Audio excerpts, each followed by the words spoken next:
It's the Real Estate Podcast, brought to you by ANZ Home Loans for financial well-beings. And welcome back to another episode of the Real Estate Breakfast, of course, as we cover the very latest in property news every morning. And you'll find us on iHeartRadio, Spotify, Apple Podcasts, as well as Amazon. Well, the middle of the working week up to a Wednesday, February the 28th, almost at the end of the month. And we are heading off to Queensland this morning. In fact, Brisbane house prices, now they've grown and been a bit of a performer, as we know, for last year, with more growth forecast this year. If you just take a look at the banks, ANZ, they're forecasting between 9 and 10% property price rise this year. CBA not as strong, they're forecasting a 6%er. NAB, they're forecasting slightly stronger than the CBA at 6.5%. So I think there's little doubt that there is going to be more property movement in Brisbane for 2024. Now, a question for you this morning. Have you heard of a place called Bli Bli, which has become a bit of a conveniently located residential community on the Sunshine Coast?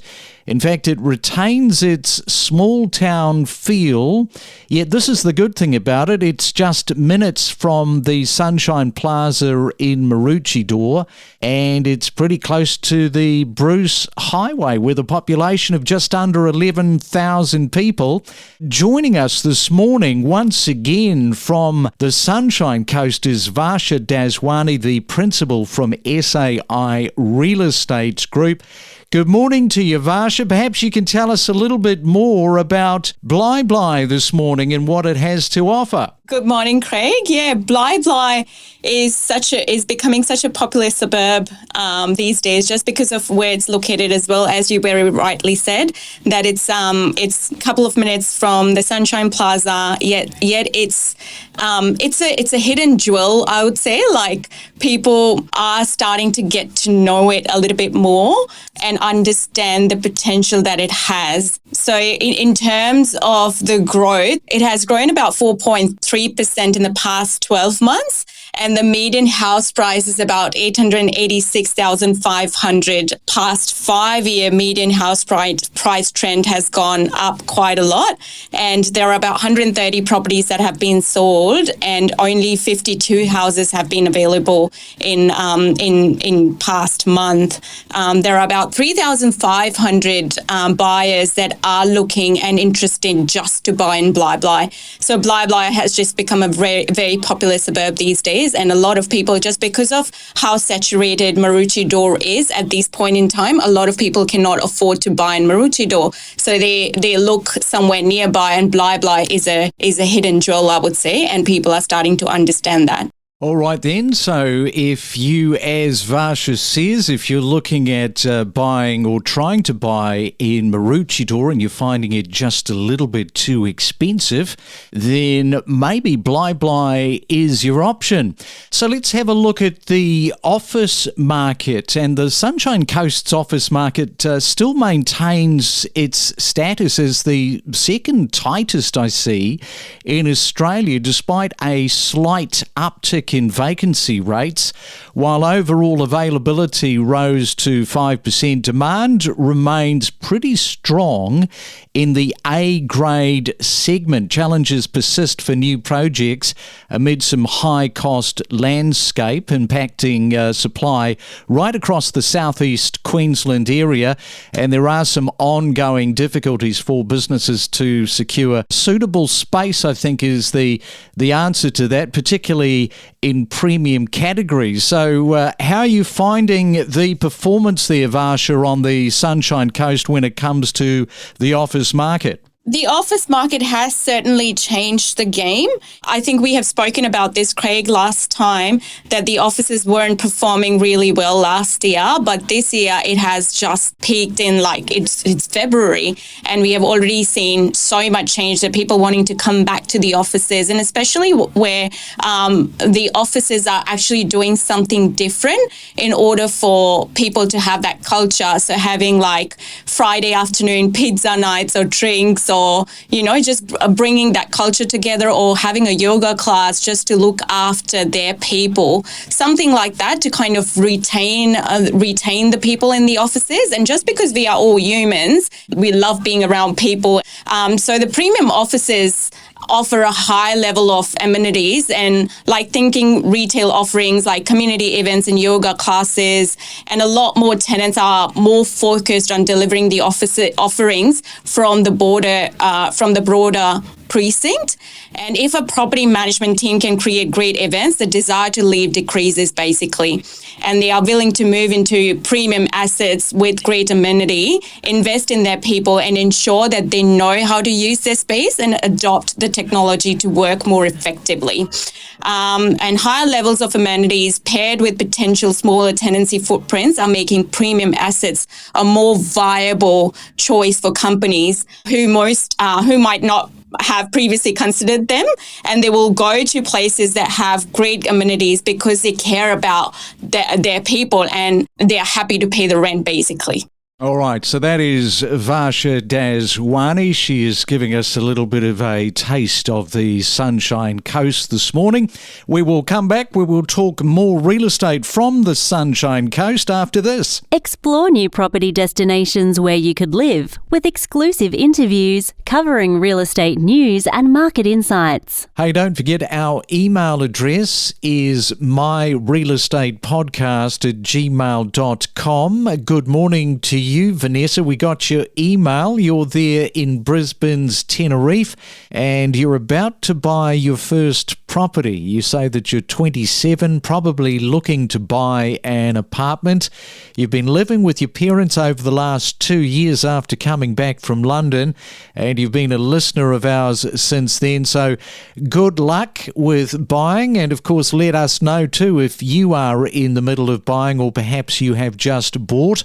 In fact, the widening gap, if you look at wages and house prices, that is probably the biggest concern for first home buyers at the moment, causing a real barrier.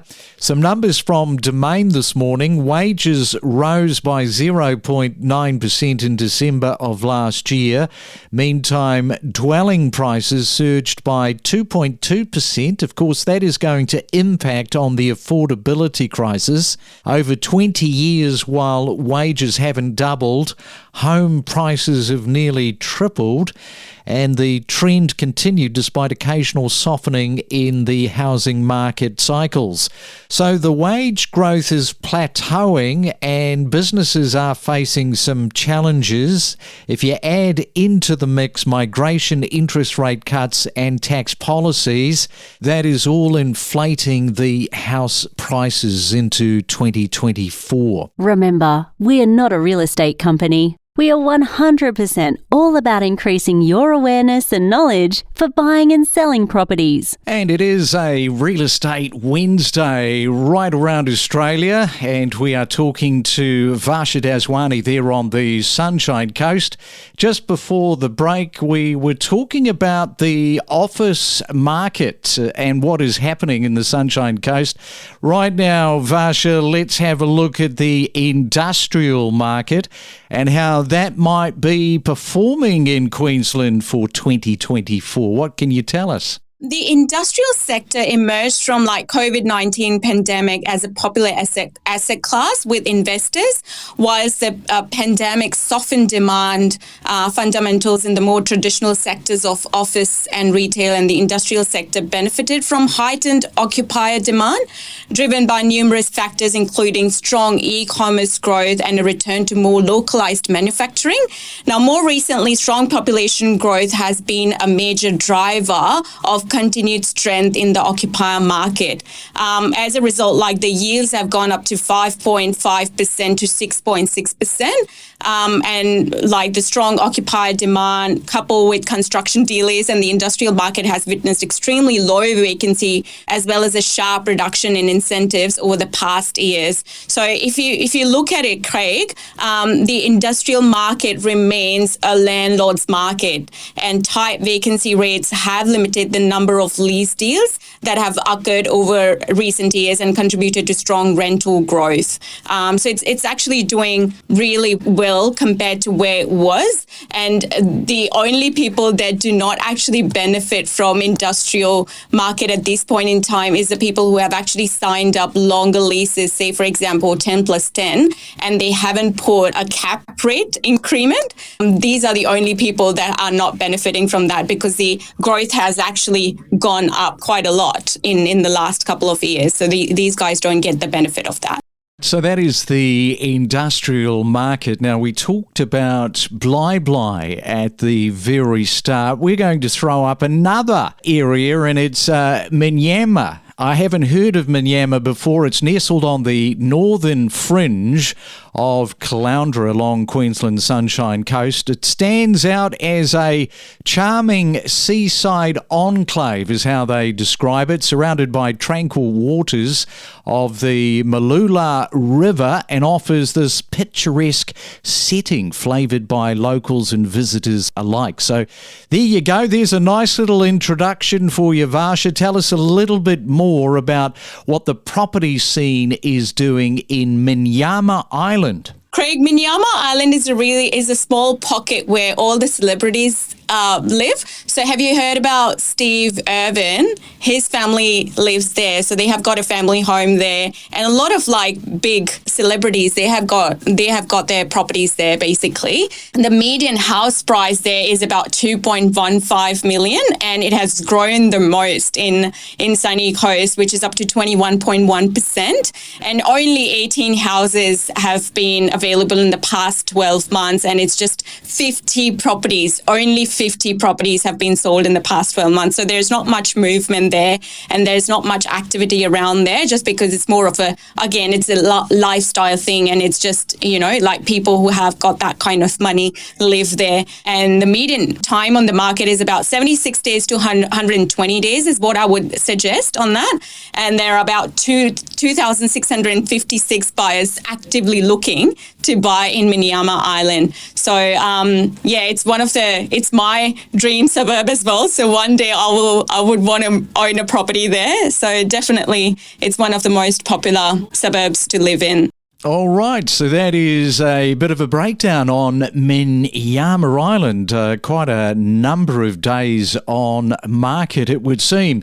Thank you for all of that breakdown, Varsha. Enjoy your Wednesday, and thanks for coming back onto the Real Estate Breakfast this morning.